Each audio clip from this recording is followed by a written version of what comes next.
Chemical kinetics में जो first part का वीडियो आपने देखा उसमें हमने इंट्रोडक्शन देखा, चैप्टर का क्या मतलब है, उसका कहाँ यूटिलाइजेशन हो रहा है, साथ ही साथ rate, types of rate, expression of the rate, graphical method rate expression का, ये सब कुछ फर्स्ट वीडियो में आप उसमें देख सकते हैं। अब हम चैप्टर में आगे बढ़ेंगे। अब केमिकल काइनेटिक्स का जो सेकंड पार्ट है ये थोड़ा सा मैथमेटिकल अप्रोच के साथ है, कंसेप्ट्स है उनको पहले आप क्लियर करेंगे। ओके, तो सबसे पहले हम वो बात करें जिस पे ये चैप्टर बेस्ड।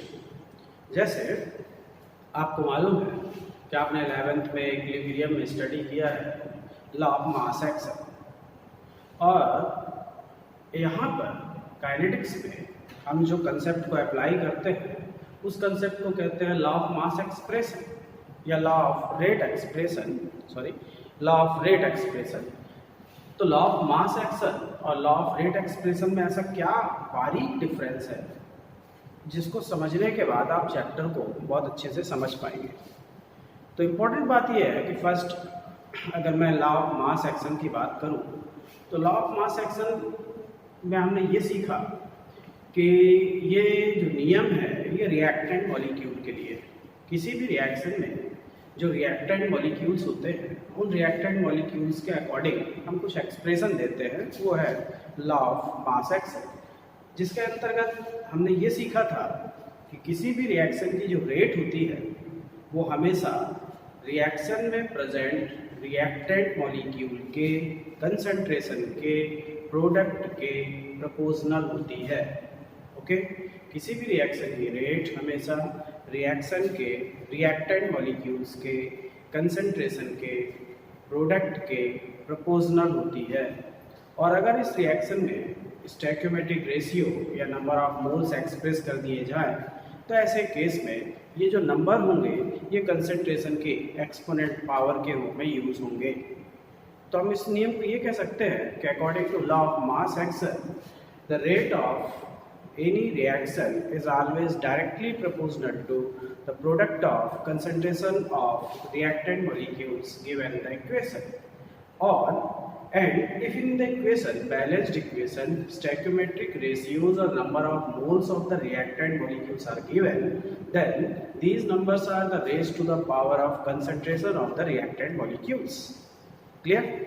तो आपने ये सीखा कि किसी भी रिएक्शन में जो रेट एक्सप्रेशन की जगह हम अगर लॉ ऑफ मास एक्शन करते हैं, जैसे अगर मैं कहूँ कि कोई एक रिएक्शन है, हाइपोथेटिकल रिएक्शन ले रहे हैं और उस हाइपोथेटिकल रिएक्शन में मैंने कहा कि इसको ऐसे मैंने रिप्रेजेंट कर दिया है, तो लॉ ऑफ मास एक्शन कहता है कि इस रिएक्शन की जो रेट होगी वो directly proportional to the concentration of the reactant molecule, concentration of A into concentration of B। अब यहाँ पर ये बैलेंस्ड इक्वेशन में इसके number of moles and stoichiometric ratios दिए हुए हैं, तो स्वाभाविक बात है जो नंबर ऑफ मोल्स दिए हैं उनको आप एक्सपोनेंट पावर में यूज कर लोगे, तो ये हो जाएगा लॉ ऑफ मास एक्शन। यानी कोई भी रिएक्शन हो उसको हम इस तरह से रिप्रेजेंट करते हैं, तो ये लॉ ऑफ मास एक्शन है। अब पहली इंपॉर्टेंट बात ये है कि law of mass action is based on theoretical concept, यानी एक थ्योरी है, एक नियम है जिसको हम किसी भी इक्वेशन में थ्योरी कंसेप्ट के हिसाब से अप्लाई करते हैं। ये एक प्रैक्टिकल कंसेप्ट नहीं है, यानी इसी पर्टिकुलर रिएक्शन को मैं लैब में अगर प्रैक्टिकल एनालिसिस करता हूँ तो प्रैक्टिकल एनालिसिस करने पे हुआ क्या कि अगर मैं कहूँ क्या इसका जो मैंने कंसेप्ट सॉल्व किया है प्रैक्टिकल करके और वो ऐसा आ गया है, यहाँ पे a to the power alpha है और b to the power beta है। लेट कि अगर मैं प्रैक्टिकल करता हूँ और प्रैक्टिकल डेटा के हिसाब से मेरे पास लॉ ऑफ रेट एक्सप्रेशन ऐसा मिल गया, हियर अल्फा प्लस बीटा में और may not be equal to a plus b। हो सकता है ये एक्सपोनेंट्स आपस में बराबर हो और हो सकता है बराबर ना हो। तो ऐसे केस में आपको समझना ये है कि ये जो फर्स्ट कंडीशन दी हुई है ये लॉ ऑफ मास एक्शन है। इसमें आपको जो इक्वेशन में दिख रहा होता है आप उसको एज इट इज अप्लाई करते हैं और एज इट इज पावर में उसको यूज कर लेते हैं। लेकिन जो सेकंड कंडीशन आपको दिख रही है, this is the law of rate expression, जो कि मुझे प्रैक्टिकल एनालिसिस के बाद मिला है। यहाँ पर जो एक्सपोनेंट्स होते हैं जरूरी नहीं है कि इक्वेशन में जो आपको दिख रहा है वही एक्सपोनेंट यहाँ पे यूज होंगे। हो सकता है आपको इक्वेशन में कुछ और दिख रहा हो लेकिन वैल्यू डेटा में एक्सपोनेंट्स कुछ और यूज हो रहे हैं। तो आप समझ जाइए कि लॉ ऑफ मास एक्शन यहाँ इस चैप्टर में पर्टिकुलरली एप्लीकेबल नहीं है। इसलिए आप किसी भी इक्वेशन को समझ के उसके वैल्यू डेटा के हिसाब से या मेमोरी के हिसाब से ही अप्लाई करेंगे। क्लियर? तो आपको ये ध्यान रखना होगा कि लॉ ऑफ मास एक्शन एक थ्योरेटिकल कंसेप्ट है, जबकि लॉ ऑफ रेट एक्सप्रेशन एक प्रैक्टिकल एनालिसिस है।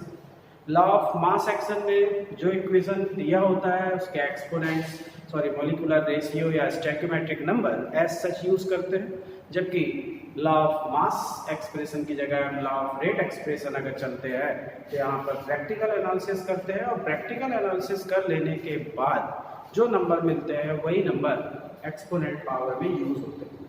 क्लियर? तो आपको ये दो बातों को ध्यान देना होगा। जब आप इन चीज़ों पर ध्यान दोगे तो फिर इसके आधार पे पूरा चैप्टर आपको इजी लगेगा। अब इसमें इम्पोर्टेंट चीज़ ये है कि आखिर ये एक्सपोनेंट क्या है। दूसरा, यहाँ पे ये proportional to rate proportional to product of concentration to the power depend on data values. तो आखिर ये प्रोपोर्शनल है तो इसका जो प्रोपोर्शनलिटी साइन हटाऊंगा तो एक कांस्टेंट आएगा, और वो कांस्टेंट क्या है, उसको कैसे एक्सप्रेस किया जाता है, क्या तरीका है पढ़ने का, इन चीज़ों को सीखना है। तो पहली बात आपको ये ध्यान देना होगा कि किसी भी रिएक्शन का जब हम लॉ ऑफ रेट एक्सप्रेशन लिखते हैं, सुनिए क्लियर, किसी भी रिएक्शन का जब लॉ ऑफ रेट एक्सप्रेशन लिखते हैं तो उस लॉ ऑफ रेट एक्सप्रेशन में यानी जो प्रैक्टिकल एनालिसिस से हमको मिला है उसमें जो एक्सपोनेंट्स मिले हैं उन एक्सपोनेंट्स का सम कर लो, आप एक्सपोनेंट्स को ऐड कर लो। तो एक्सपोनेंट्स को ऐड करने के बाद जो आपको रिजल्ट मिलता है this is known as order of the reaction, order ORDER, order of the reaction. समझ में आई बात? किसी भी रिएक्शन के लॉ ऑफ रेट एक्सप्रेशन को लिखने के बाद रिएक्टेंट मॉलिक्यूल के कंसंट्रेशन में जो प्रैक्टिकल एनालिसिस के बाद हमको एक्सपोनेंट वैल्यू मिलती है, उन एक्सपोनेंट वैल्यूज का जो सम आता है उसको हम कहते हैं क्या? Order of the reaction. Clear? यानी यहाँ पर मैं ये कहूँगा कि ये मेरा जो इक्वेशन है ये लॉ ऑफ रेट एक्सप्रेशन है। तो लॉ ऑफ रेट एक्सप्रेशन में यहाँ पे मैं अगर मैं कहूँ इस रिएक्शन का ऑर्डर क्या है तो आप बोलोगे alpha plus beta is the order of the reaction. क्या अल्फा प्लस बीटा इस A प्लस बी के बराबर हो सकता है? तो आपको ध्यान देना होगा कि ये रिएक्शन के हिसाब से हो सकता है कि अल्फा प्लस बीटा जो कि लॉ ऑफ रेट एक्सप्रेशन में मिल रहा है वो डायरेक्ट इक्वेशन के गिवन स्टैक्योमेट्रिक वैल्यूज के एक्सपोनेंट जो आ रहे हैं उनके सम के बराबर हो भी सकता है, नहीं भी हो सकता है। जब ये बात आती है कि हो भी सकता है नहीं भी हो सकता है तो आप इसमें नहीं फंसेंगे, आपको डायरेक्ट डेटा वैल्यूज के अकॉर्डिंग क्वेश्चन को सॉल्व करना होगा। क्लियर? तो सबसे पहले आप ये जान पाए कि ऑर्डर क्या है, तो आपको ये क्लियर हो गया कि केमिकल काइनेटिक्स की स्टडी में किसी भी रिएक्शन का रेट एक्सप्रेशन लिखने के बाद जब हम देखते हैं उस रेट एक्सप्रेशन में कंसंट्रेशन के जो एक्सपोनेंट्स हैं उन एक्सपोनेंट्स का जो सम वैल्यू आती है उसको हम कहते हैं order of the reaction. Clear? अब ये ऑर्डर ऑफ द रिएक्शन जब आप जानते हो तो इसमें कुछ कंसेप्ट्स होते हैं, कुछ इंपॉर्टेंट बातें होती हैं जो आपको जनरली याद रखना चाहिए और पढ़ते पढ़ते याद हो जाती है। क्या?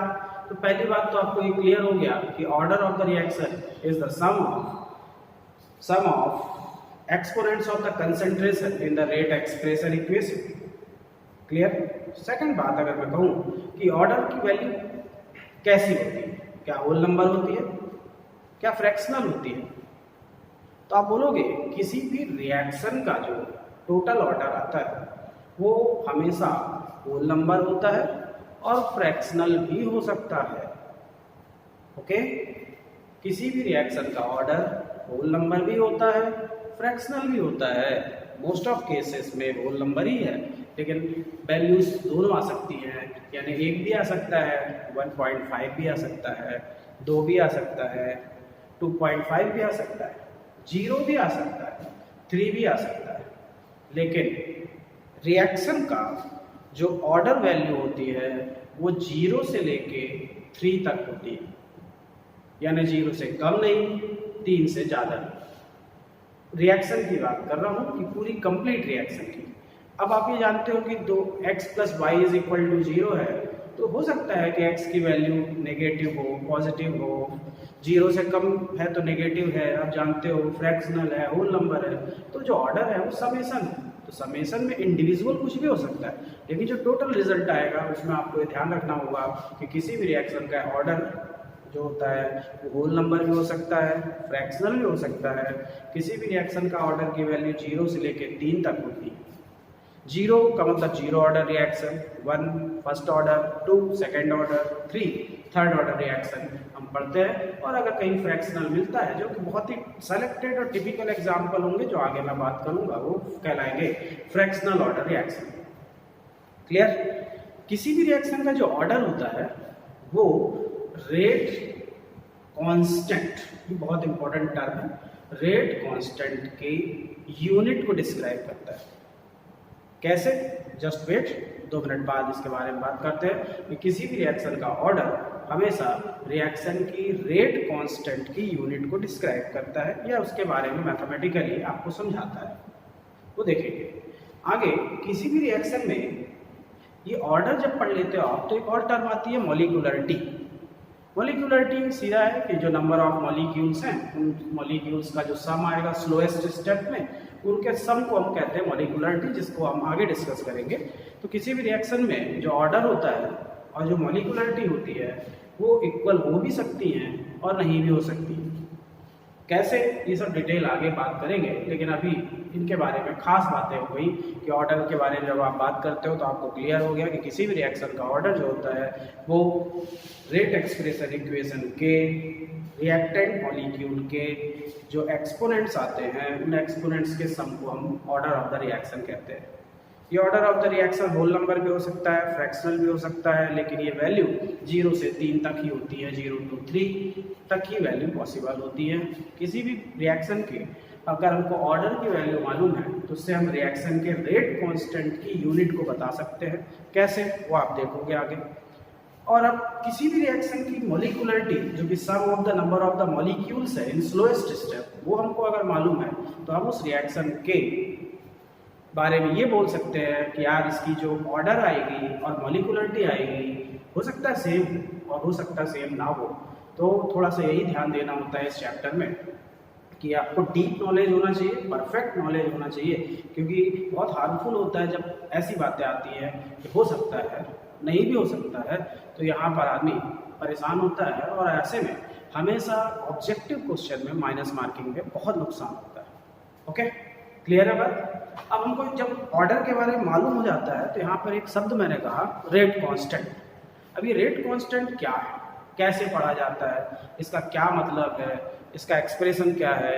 मैंने ऑर्डर के बारे में बोला तो ऑर्डर और रेट कांस्टेंट का क्या कोरिलेशन बनेगा, इन चीज़ों को हम देखेंगे। जब रेट कांस्टेंट और ऑर्डर ये दोनों चीज़ों को जान जाएंगे तो फिर हमारे लिए हर चीज़ ईजी हो जाएगी। तो आगे अब हमको ये क्लियर हो गया कि ऑर्डर क्या है, तो अब ये रेट कांस्टेंट क्या है।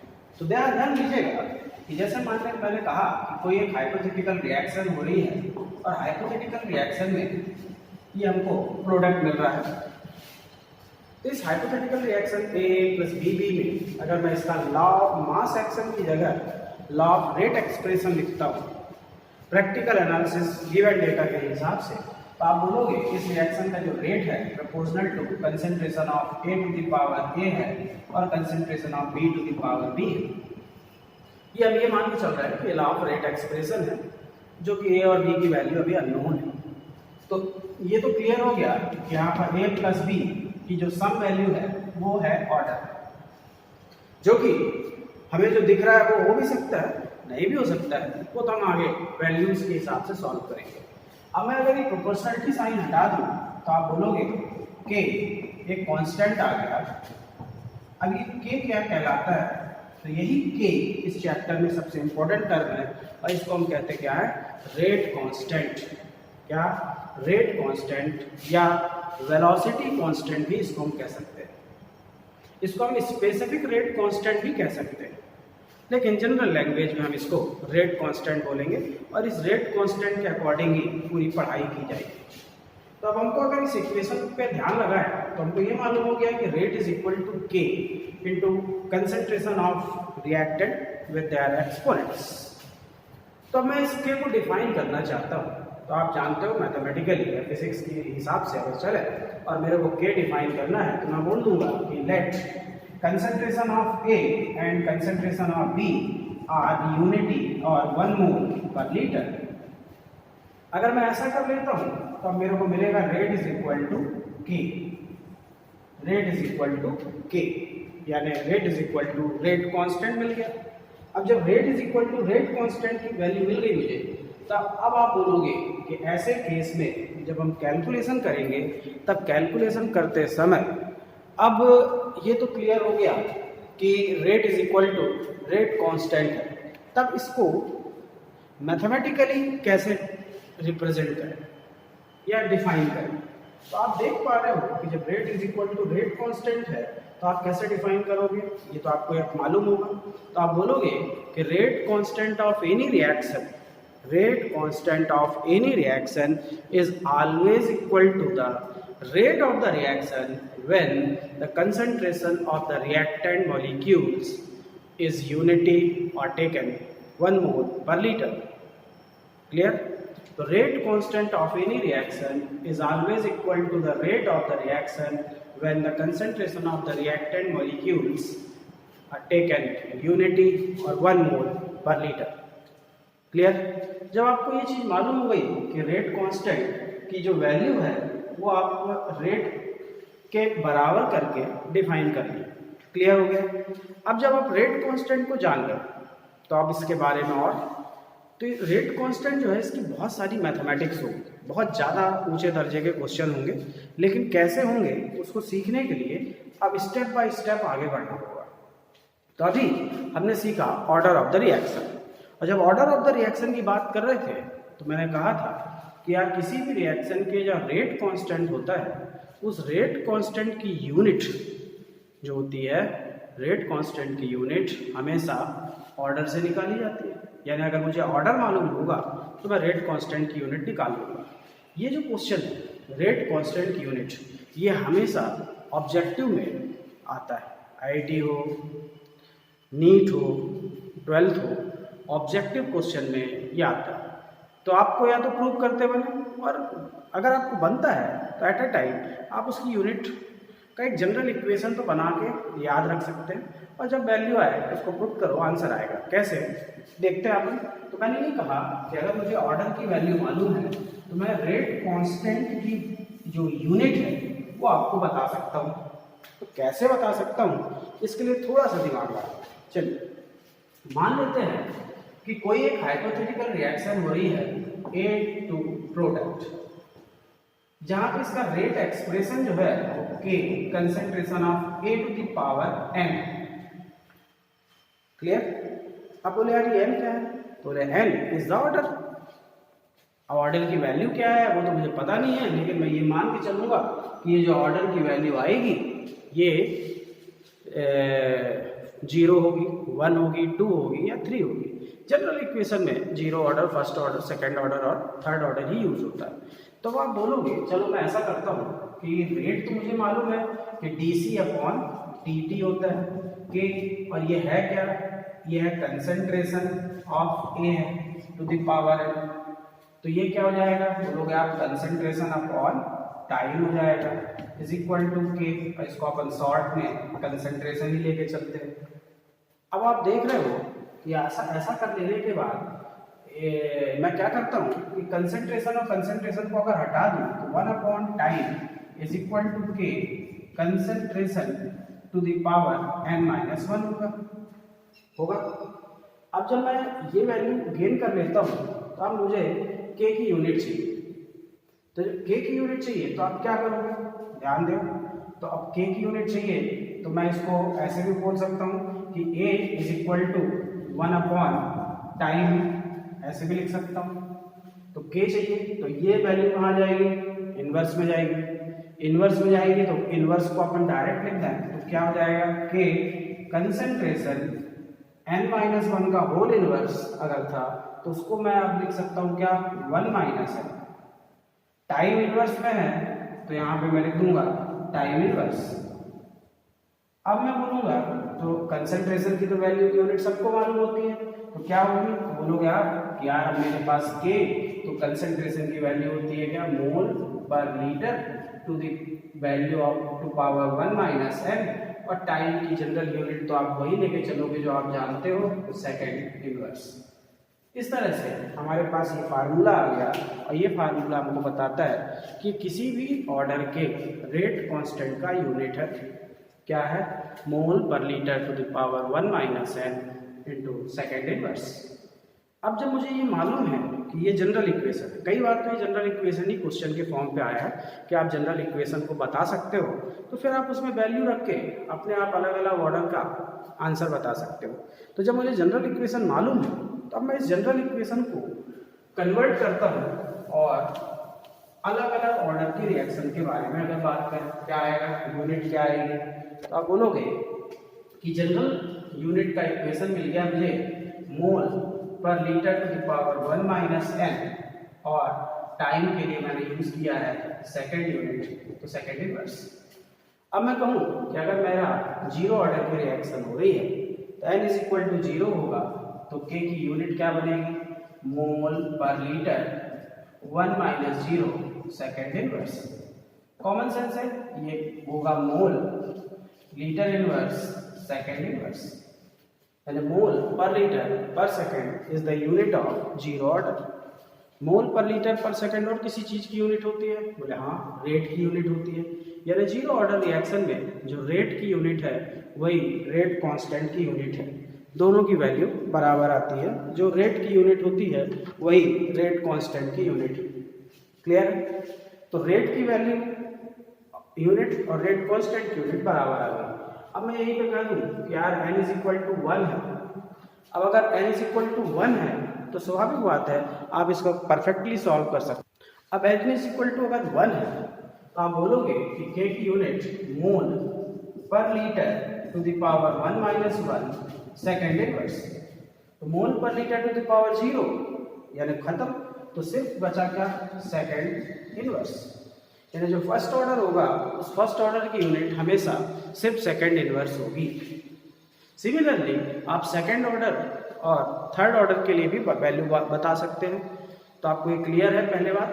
तो आप इसके बारे में अगर और आगे डिटेल देखें तो आप इस फार्मूले को यूज करिए, और आप यूज करने के बाद अगर मैं कहूँ कि यार सेकेंड ऑर्डर है तो आप बोलोगे यूनिट आएगी मोल पर लीटर 1 माइनस 2, n की वैल्यू अब सेकेंड ऑर्डर है तो हो जाएगा, और ये सेकेंड इनवर्स तो हो जाएगा मोल पर लीटर का इनवर्स तो हो जाएगा litre mole inverse second inverse. This is the unit of second order reaction. तो सेकेंड ऑर्डर रिएक्शन की यूनिट आपको मालूम होगी। अब आप जब सेकेंड ऑर्डर की जानते हो तो सिमिलरली आप बोलोगे अगर मैं थर्ड ऑर्डर में जाऊं तो यूनिट क्या निकलेगी, mole per litre to the power 1 minus 3 second inverse. तो वैल्यू आएगी अब litre square mole inverse square second inverse. इतना सरल है। तो अगर मुझे ऑर्डर मालूम है तो ऑर्डर मालूम होने के बाद मैं अलग अलग ऑर्डर के रेट कांस्टेंट की यूनिट निकाल सकता हूँ। तो आपको ये इक्वेशन जनरली याद होनी चाहिए, है ना, और प्रूव भी करते बनना चाहिए कि आपसे किसी ने कह दिया कि भाई ऐसा है कि nth ऑर्डर है तो उसके लिए हाइपोथेटिकल जो उसकी रेट वैल्यू निकाली जाती है उस रेट वैल्यू निकालने के लिए क्या इक्वेशन होगा। तो आप बोलोगे यार हाइपोथेटिकल रिएक्शन है तो ऐसे केस में उसका जो ऑर्डर आएगा वो mole per litre to the power 1 minus n and second inverse. ये लगा दोगे। अगर आप बोलोगे कि यार हम जीरो ऑर्डर की रिएक्शन पढ़ रहे हैं तो सीधी वैल्यू रखोगे, बोलोगे यूनिट आएगी मोल पर लीटर पर सेकंड। फर्स्ट ऑर्डर की पढ़ रहे हैं तो सिर्फ सेकंड इनवर्स, अभी टाइम सेकंड में लेके चल रहे हैं। सेकंड ऑर्डर पढ़ रहे हो तो आपको दिख रहा है कि litre mole inverse second inverse unit आएगी। अगर थर्ड ऑर्डर ले रहे हैं तो litre square mole inverse square second inverse ये यूनिट आएंगी।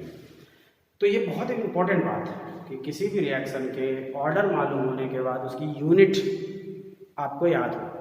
अगर आप ऑर्डर निकाल लेते हो और यूनिट आपको मालूम होती है, यूनिट के आधार पे भी बहुत सारे न्यूमेरिकल्स होते हैं। जैसे कई बार ऑब्जेक्टिव क्वेश्चन में कॉम्पिटिशन्स में इवन 12th में ऐसे क्वेश्चन आए कि अच्छा लंबा चौड़ा क्वेश्चन दे दिया है, उसमें अच्छे डेटाज दिए, खूब वैल्यू दी हुई है, अलग अलग तरह का खूब इधर उधर झिलाया है, और बीच में कहीं पे एक हिंट दे दिया है कि इस रिएक्शन में जो रिएक्शन का रेट कांस्टेंट है वो 5.23 × 10⁻⁴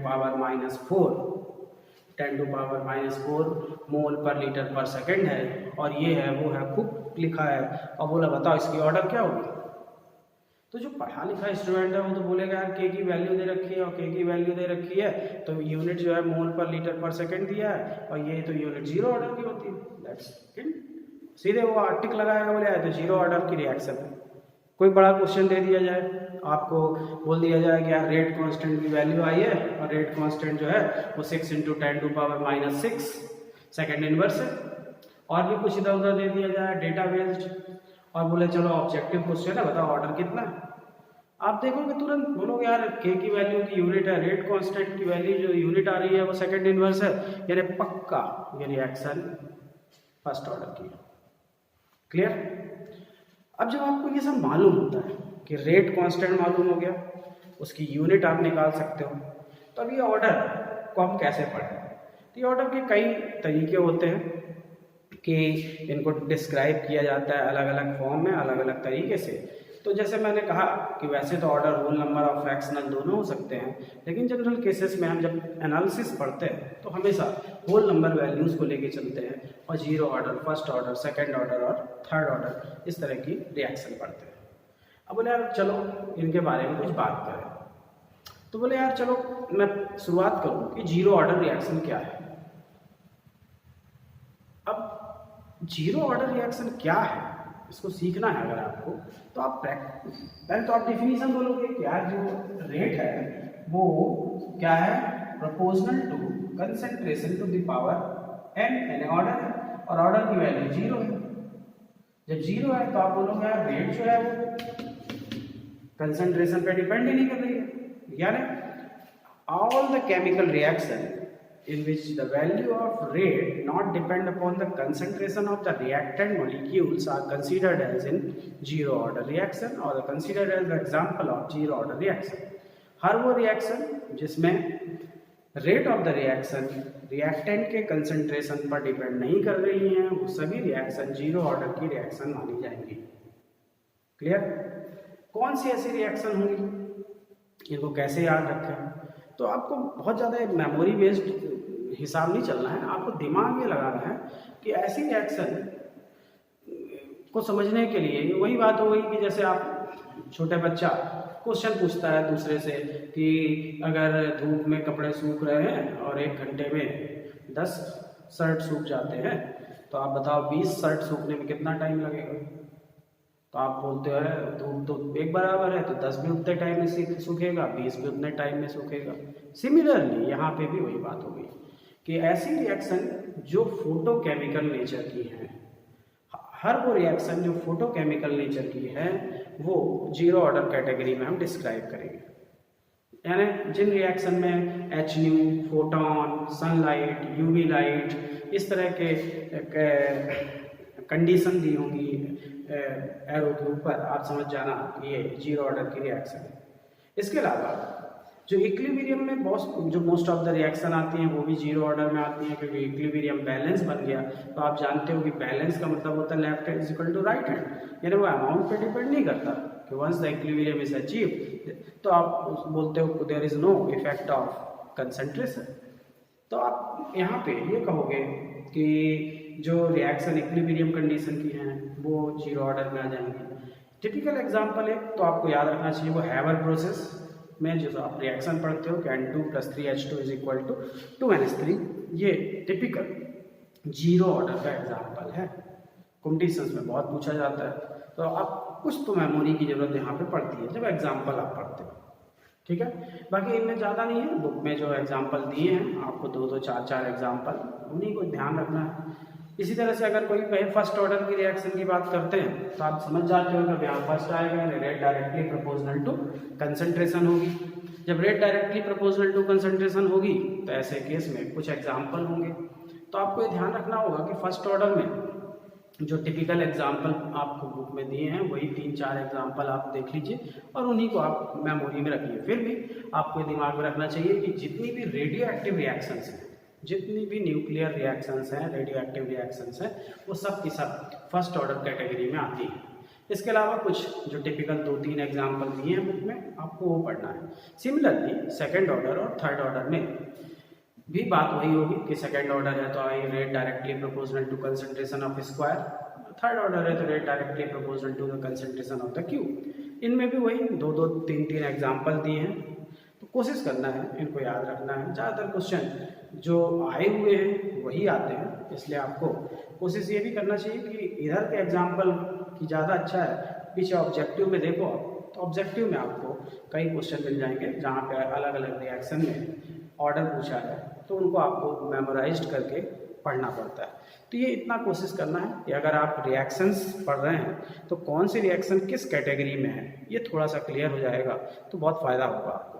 जब ये चीज़ें मालूम हो जाती हैं कि अब हम ऑर्डर जान गए, रेट कांस्टेंट जान गए, यूनिट जान गए, तब इसके आगे इसका परफेक्शन के साथ पढ़ें तो क्या देखना होगा, क्या आएगा, और आगे अब इसकी मैथमेटिक्स क्या होगी।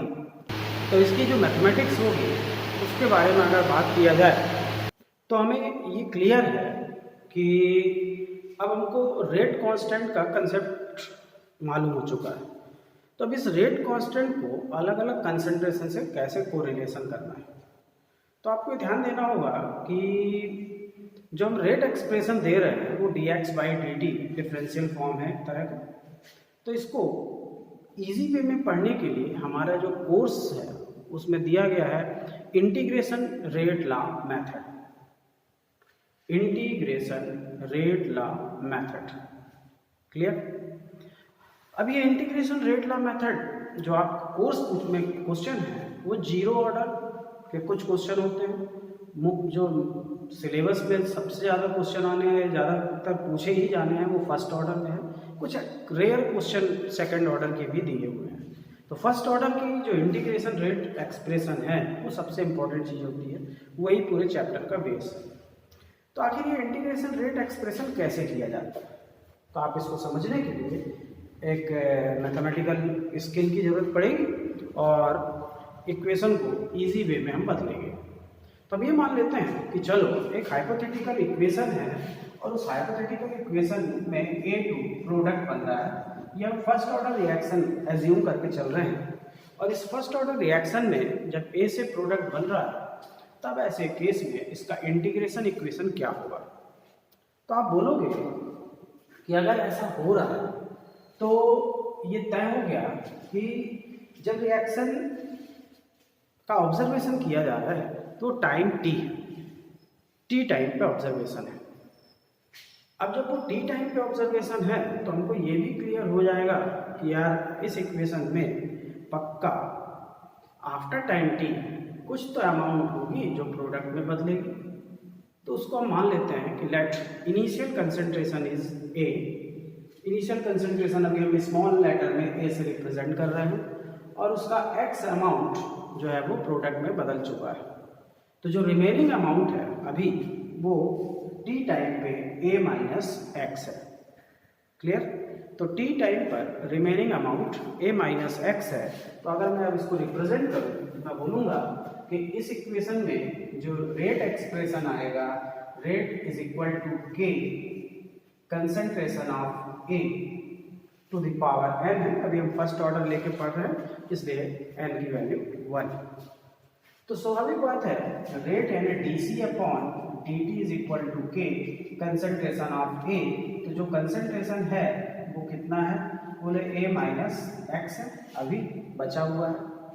तो अब वो कंसेंट्रेशन ये a माइनस एक्स है, तो ये किस हिसाब से कन्वर्जन करना है वो हम देखते हैं कि हाँ भाई dc अपॉन dt रिप्रेजेंट करते हैं इज इक्वल टू।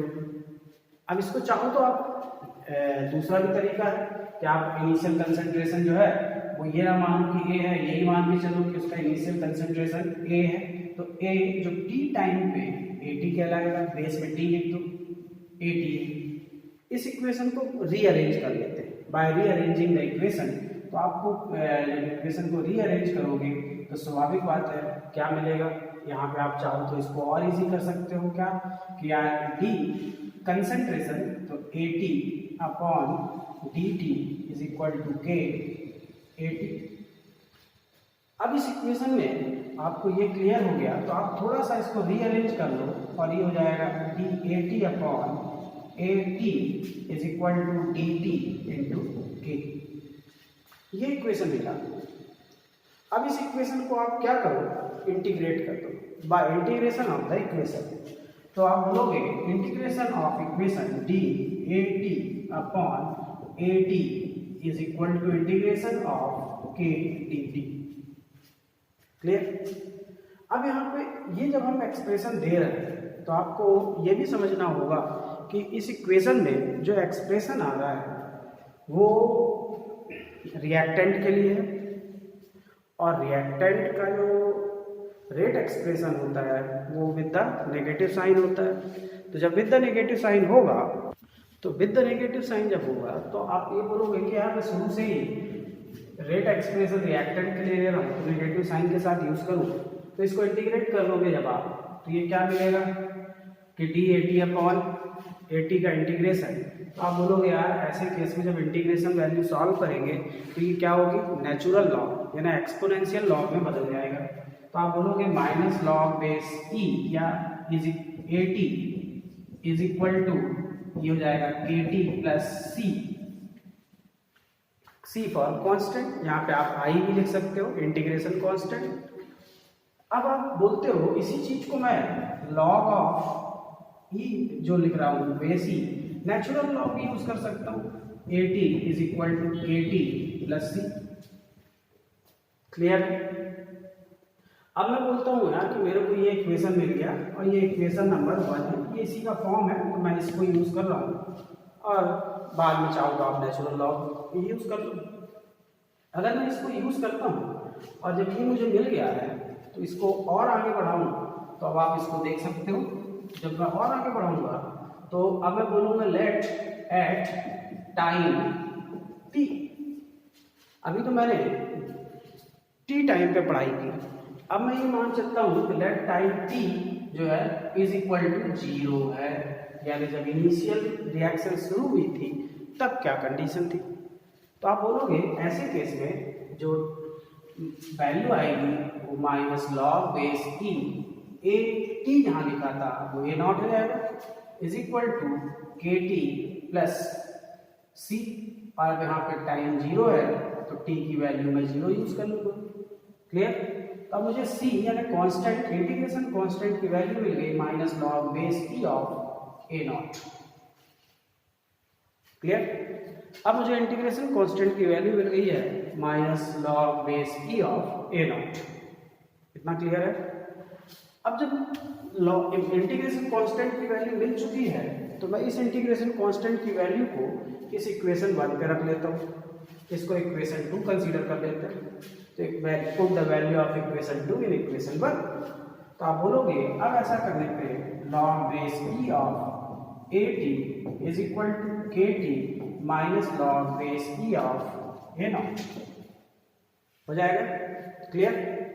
अब आप जानते हो इसको सॉल्व करेंगे तो हमारा अब इक्वेशन है कि minus log base E of AT is equal to KT minus log base E of A not.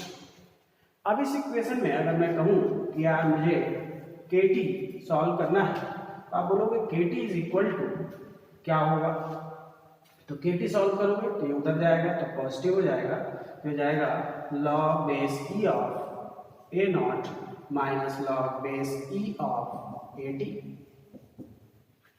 Clear? ऐसा हो जाएगा। तो आप बोलोगे कि मैं जानता हूं कि log a minus log B is equal to log A upon log B. तो जब log a और log b मालूम है तब ऐसे केस में आप लिख सकते हो kt is equal to log base e of a naught upon A T. ऐसा लिख सकते हो। क्लियर? अब आप बोलोगे इससे मुझे k की वैल्यू मिल गई कि k is equal to 1 upon T log base e of a naught upon A T. तो ये मुझे इक्वेशन मिल गया फर्स्ट ऑर्डर काइनेटिक्स का। लेकिन ये इस इक्वेशन में दिक्कत है कि ये इक्वेशन अभी ये इक्वेशन किस कंडीशन पे है? ये एक्सपोनेंशियल लॉग पे है। तो इसको मैं सिंपल लॉग में यानी लॉग बेस 10 में कन्वर्ट कर दूं तो अब आप इसी को थोड़ा सा चेंज करोगे और आप बोलोगे कि सिंस हम जानते हैं कि log base e of x या natural log of x is equal to होता है 2.303 log base 10 of x। Clear? तो अब इसी इक्वेशन को रीचेंज करूं तो अब मेरा इक्वेशन हो जाएगा 2.303 upon T log base 10 of a naught upon A T. तो ये मेरा इक्वेशन आया फर्स्ट ऑर्डर काइनेटिक्स का कि फर्स्ट ऑर्डर काइनेटिक्स की जो रिएक्शंस होती हैं उनमें जो रेट कांस्टेंट की वैल्यू आती है वो हमेशा 2.303 upon T log base 10 of a naught upon A t होता है, where k is the rate constant, t is the total time not the temperature, okay, और a naught is the initial concentration जो time t is equal to 0 पे थी और a t is the concentration at time t। Clear हो गई बात?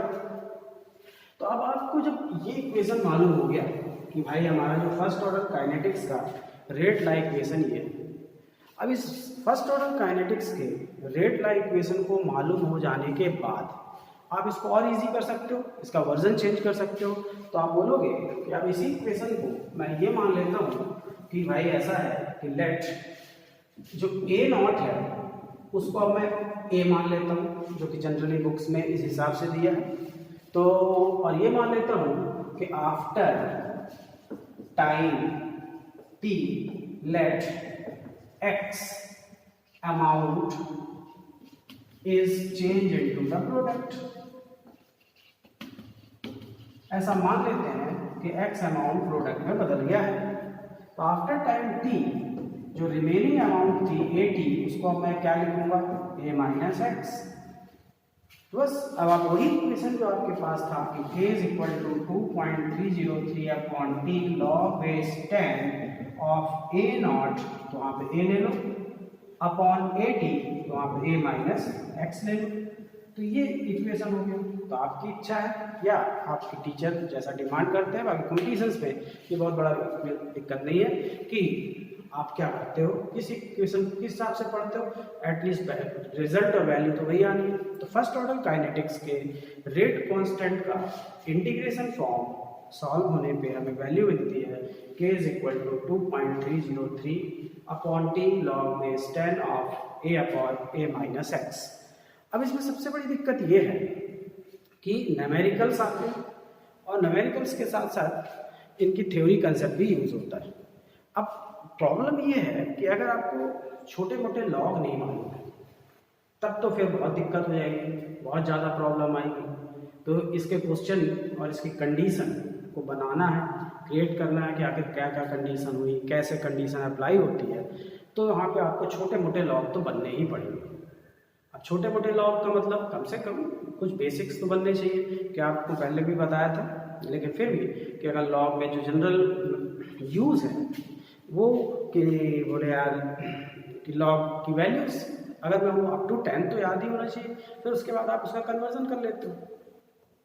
तो जैसे log 1 आप जानते हो 0 है, log 2 0.301, log 3 है तो 0.47, log 4 है तो log 4 के लिए आप करोगे log 2 का स्क्वायर यानी 2 log 2 यानी 2 इंटू 0.301 यानी 0.602, log 5 अप्रॉक्स 0.7, log 6 अब log 6 अगर नहीं याद है तो log 2 इंटू 3 तो log 2 प्लस log 3 हो जाएगा, क्योंकि log a into B is equal to log a plus B.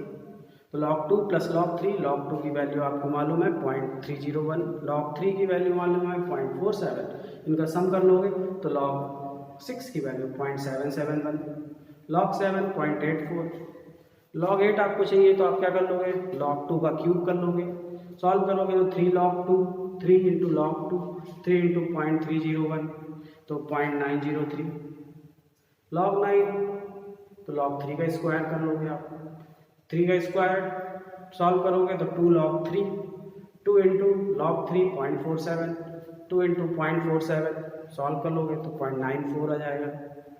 Similarly log 10 1 आ जाएगा। फिर अगर आपको ये वैल्यू मालूम है तो 1 to 10 मालूम है तो आपको वही 15 बोले, 12 बोले, 18 बोले, 13 बोले, 20 बोले, 100 बोले, 1000 बोले, नेगेटिव हो पॉजिटिव हो, वो तो फिर प्रैक्टिस बेस्ड है और मैथमेटिक्स के स्टूडेंट जो हैं उनके लिए तो नॉर्मल चीज़ है। जो नीट के लिए हैं वो जनरली यूज़ नहीं करते हैं, या 12th के बच्चों में भी जो बायोलॉजी वाले हैं उनको चाहिए कि कम से कम लॉग की वैल्यूज़ याद है। जब आपको लॉग याद रहेगा तो आप उसके हिसाब से फिर पूरे कैलकुलेशन करोगे। तो ये हमारा फर्स्ट ऑर्डर काइनेटिक्स का इक्वेशन है। अभी फर्स्ट ऑर्डर काइनेटिक्स के इक्वेशन को मालूम कर लेने के बाद इसका जो ब्रॉड यूज़ है, कितना ज़्यादा इसका पढ़ाई होगी, कैसे होगी, वो हमको देखना है। तो हमको ये तो क्लियर हो गया कि फर्स्ट ऑर्डर काइनेटिक्स का रेट कांस्टेंट का equation k is equal to जो वैल्यू आई है वो 2.303 upon t log base 10 of a upon a minus x आई। अब इसी इक्वेशन को आप चाहो तो और इजी अलग अलग तरीके से यूज़ कर सकते हो। बहुत सारे तरीके हैं इनको यूज़ करने के, और क्या कंसेप्ट होते हैं तो अपन इसको देखें। और इसको जब जानेंगे तो आपको ईजीनेस चैप्टर की बढ़ेगी, आपको लगेगा कि हाँ कुछ सरल है, इसमें कुछ सीखने लायक है। तो उसको सीखने के लिए सबसे पहले आप इस इक्वेशन को थोड़ा सा रीचेंज करना सीखो, अलग अलग हिसाब से बदलते बनना चाहिए।